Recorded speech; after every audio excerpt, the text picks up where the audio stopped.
Hi everyone. We will now start post-Guptas and or contemporary Guptas. So why I'm telling contemporary Guptas? So if you see the time period of Guptas, initial 150 years were the heydays of Gupta Empire, and in which their expansion was pretty much starting from the Deccan to the going till the borders of Afghanistan. है ना? This was the expansion of Gupta Empire, but slowly after the death of Chandragupta II or Vikramaditya, slowly the kings who ruled the India's land were not that powerful. They were not having that much of administrative skills, and they did not had enough strategic planning to also secure uh, such a uh, such a great extent of land. That's why many feudal lords developed. Many feudal lords or the generals became king themselves. So during the later part of Gupta itself, there were so many contemporary rulers who were developing. Now, to name a few, Harshavardhana of Kannauj was one of the prominent rulers of that time. Vakatakas in the Deccans, Pallavas again in Deccan, Vakatakas, Pallavas, Chalukyas, all three were from around the Deccan region. Also, Hunas, Maitrakas, Rajputs, Senas, and Chauhan in the northern part. Now we will see the map and then we will understand where which kingdom was ruling. Pallava is in the region of, if you see the northern Tamil Nadu wala part, hai na? Uh, so Bhojakas is in the central India, in the region of Madhya Pradesh ka bhi center wala part. Kalinga is in the Odisha region, है ना? Magadha here, है ना? Kannauj, Harsha of Kannauj was having the capital here, है ना? फिर स्थाना विस्वरा was near the, if you will see Yamuna का the Yamuna delta वाला पार्ट है, वहाँ पे स्थाना विस्वरा वर ruling. This is Vallabhi in Gujarat wala portion. So you should have a bit of idea. Hunas were in the northern part, है ना, near Punjab and Jammu wala region. Senas were in the Bengal region. So five major powers emerged in North India after Gupta. One was Maukharis. Maukharis were ruling in the western Uttar Pradesh. Another was Maitrakas. They were ruling in the Saurashtra region of Gujarat. Then Gaudas. Gaudas were ruling in Bengal.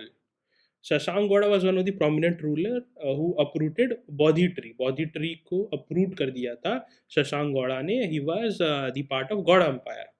फिर Kamrup dynasty was part of Assam. So all these five empires are extremely important for the examination. Then Pushya Bhuti of Thaneshwar was another important kingdom and king. Uh, Prabhakar Vardhana assumed title of Param Bhattarka. So this is not that important, but you should have a brief idea. Uh, he assumed the title of Maharaja Dhiraj. Maharaja Dhiraj was, if you can remember, was assumed by Samudragupta as well. Marriage alliance they had established with Maukharis of Western Uttar Pradesh, and they made Kannauj capital. Rajyavardhan became king. Shashank Gauda of Bengal killed him and captured his sister, Rajyashri. So 16 years old Harshavardhana had to step up. He killed Shashank Gauda and freed his sister Rajyashri. This is so from Pushyabhuti of Thaneshwar is Harsha of Kannauj's belongs to. That's why it's important and this story as well, because they are contemporary. If you know the context, then all the questions of contemporary and time period of 6th century, 7th century, 8th century, you will be able to solve. Harsha ruled from 606 to 647 AD. He had a very good administrative system in which there were officers like Baladhi Krit, who was commander. Then Vrihadeshwara was head of cavalry. Katuk was elephant brigade head, and he conquered Kannauj, the capital, Bengal, Assam, Gujarat, Bihar, Rajasthan. He was defeated by Pulkesin II of Chalukya. in Gujarat, and Narmada was agreed as border, and this is written in the one of the inscriptions of Aihole.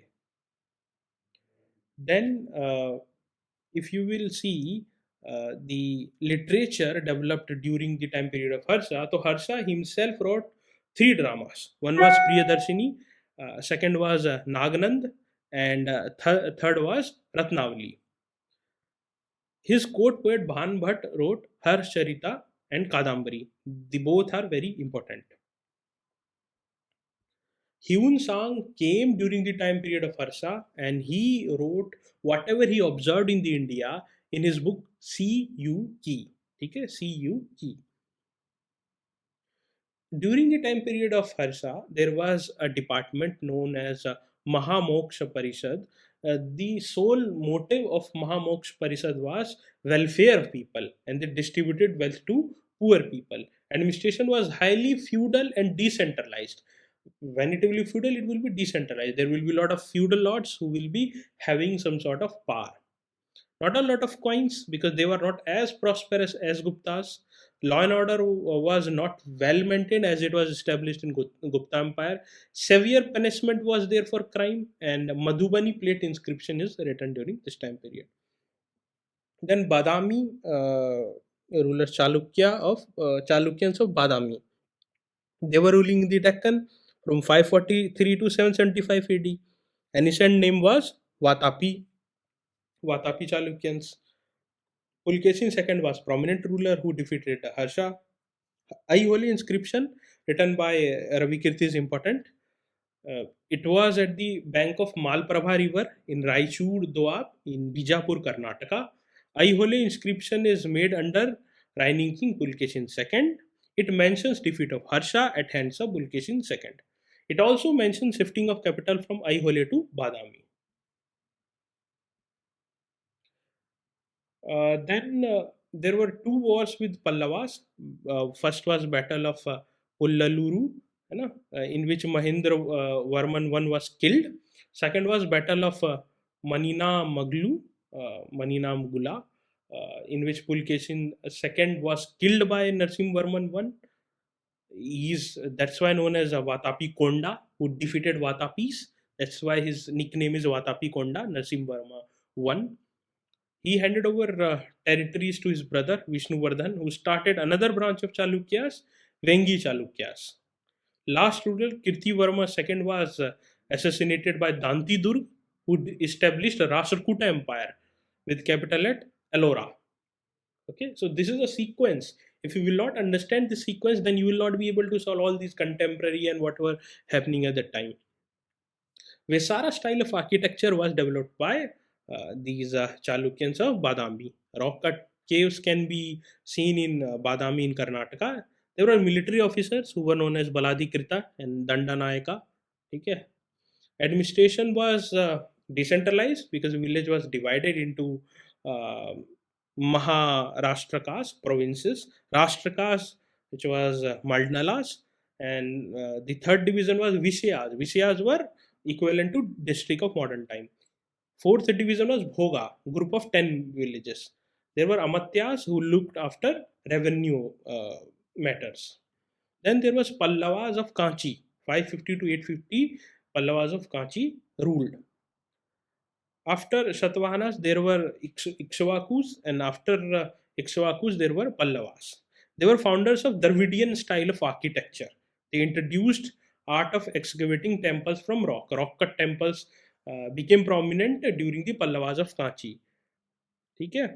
It was founded by Simha Vishnu, who was a Vaishnavite. During the Pallavas of Kanchi, we have development of rock cut temples through different phases. First ruler was Mahindra Varman I. He wrote Sanskrit drama Mata Vilasha uh, Prahasanam. Okay, he was killed by Pulkesin II, which we have read earlier. He is also known as Vichitra Charita. Vichitra Chita means curious mind, one who is trying to understand different thing. Okay, he is also known as Chitrakar Pauli. That means the tiger among artists. He uh, He is also known as Chaityakari. Chaityakari means temple builder. Another ruler who is important is Narsimharan I, who killed the Pulkeshin, है ना?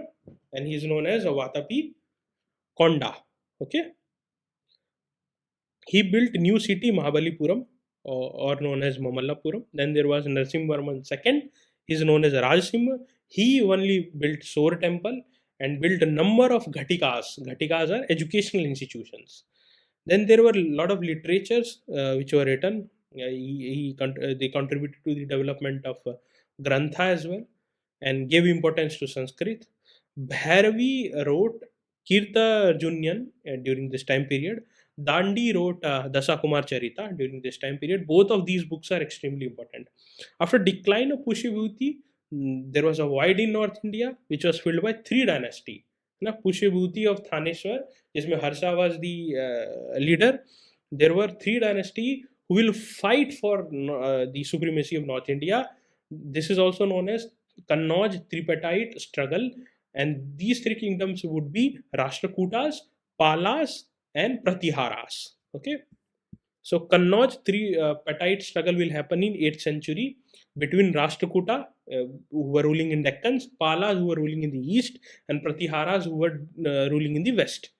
It lasted for 2 centuries and made all three dynasties weak. And this is the time there will be Islamic invasion, because there will be internal quarrel, they will be fighting among themselves, and that will make all three weak. Because there will not be any centralized kingdom, any powerful kingdom left, any powerful king left, because Harsha, after the death of Harsha of Kannauj, there were internal quarrels between Rashtrakutas, Palas, and Pratiharas.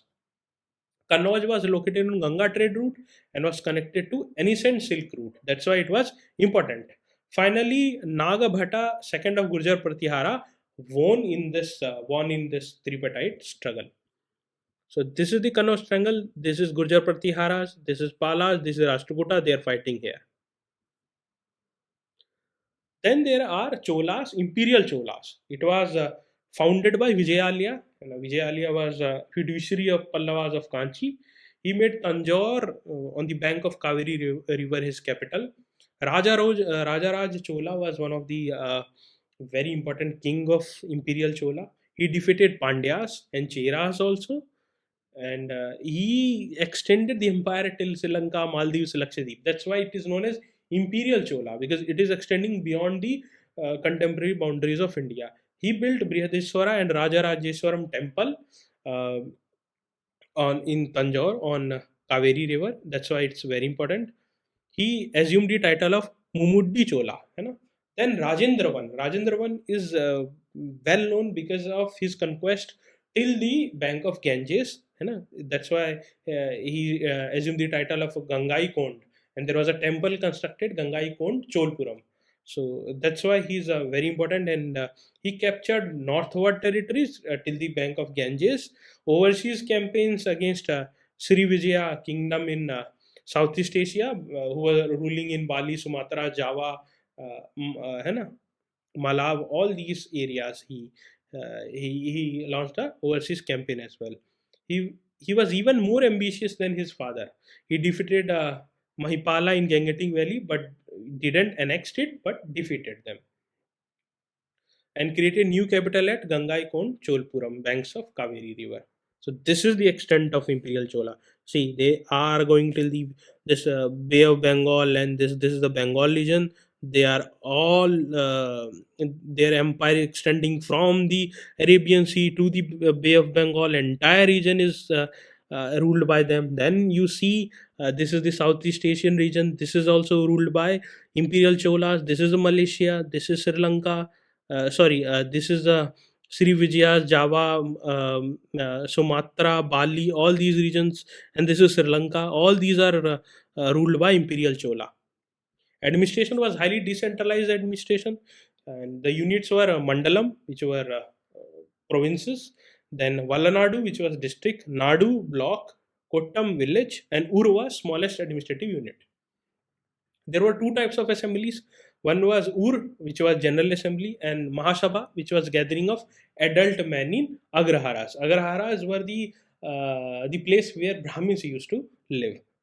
Then there were different types of land grants like Brahmadaya and Agrahara that were donated to Brahmins. Devdana was taxes for temples, and there were also intercaste villages. Different types of land. Chola inscription mentions several categories of land, like Vellanvagai, land of non-Brahmin peasant proprietors. Brahmadaya, land gifted to Brahmanas, as we had studied. Shala Bhoga, Shala means school, so Shala Bhoga is land for the maintenance of school. Then Devadana or Tiruna Mattukani, land gifted to temples. And Palichichandam. Palichichandam were land donated to Jaina institutions. All these are very important. Then there are some important keywords which I have mentioned. There is no such context thing in these keywords. You should just uh, go and read all these keywords once, twice, thrice, because they are difficult. You don't need to memorize everything, but you need to memorize at least 50-60% of these, so that if there is a question, you will be better placed to solve them, you know. So go and read all these keywords, they are important. Now there are books and authors in ancient India. So I will talk about the important books. Mudra Rakshaka was written by Vishakha Datta, and Mudra Rakshaka talks about how Chandragupta Maurya became king, through the wisdom of Kautilya, and it is not written during Mauryan period; it is written during Gupta period. Then Rajatarangini, it talks about the history of Kashmir, was written by Kalhana. Katha Sarit Sagar was written by Sevite Somdev. Kama Sutra was written by Vatsyayana, and it talks not only about relationship, etc., love, but it also talks about the India's history, culture as well in many of the chapters. Then Prashnottar Malika was written by Amogha. Sapan Vaswa Dattam was written by Bhasa. Buddha Charitra is a very important book was written by Aswaghosh. Natya Shastra by Bharat Muni, it is seen as one of the starting or one of the beginning point of India's art and architecture, because Buddha Charita only talks about different forms of Nritya, Natya, Sangeet, everything is written in this. Abhigyan Shakuntalam, Vikramavasi, Raghuvansham, and Malvika Agnimitram, all four have been written by the great scholar, the great writer, the great poet Kalidas. Amar Kosa was written by Amar Singha. Panch Siddhantika and Brihat Samhita both has been written by Varahamira. He used to write about astrology, astronomy, all these things were the field of Varahamira. Then Surya Siddhantika and Aryabhata was written by Aryabhata. Panchatantra is an important book written by Vishnu Sharma. Niti Sara is compared with the Arthashastra of Kautilya, was written by Kamandaka during the Gupta period. Aihole Prashasti by Ravikirti. Indica was written by Megasthenes. Megasthenes was the traveler a Greek traveler who came during Mauryan Empire, and he only wrote about the society of Mauryan Empire. He only wrote about how Mauryan society had caste system as well, how the Patliputra was hub of trade, how grand the palace of Mauryan Empire was, how it was built, and what was the might of Mauryan dynasty. So all these have been written by Megasthenes in his book Indica.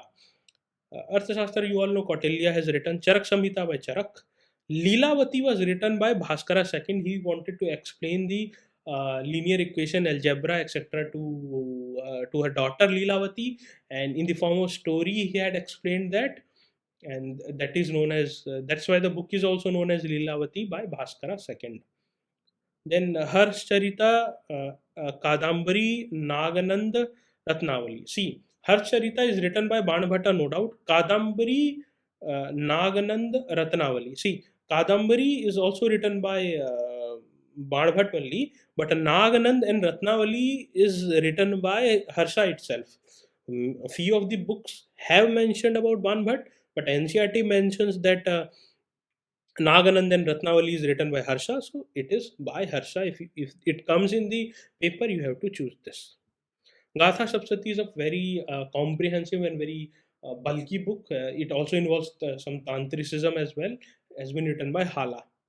Ashtadhyayi is a Sanskrit grammar book, was written by Panini. Then Mahabhashya was written by Patanjali. Mricha Katika was written by Sudraka. Geet Govind was written by Jayadev. And Navaratna was written by Veer Sena.